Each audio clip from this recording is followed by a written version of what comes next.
In this guide, I will be showing you guys how to use ambient music in Control Center on iPhone and iPad.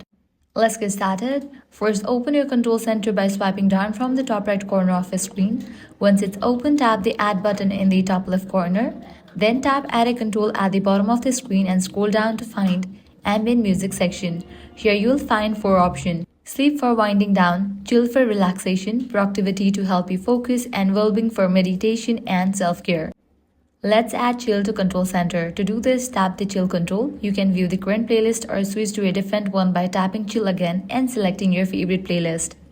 For this guide, I'm gonna use Layback Lofi. Once you have selected your playlist, tap anywhere outside the ambient music menu to save it. Then tap an empty space in Control Center to save your new ambient music edition. And that's it. Now all you need to do is tap the ambient music control in Control Center to start listening to your selected playlist.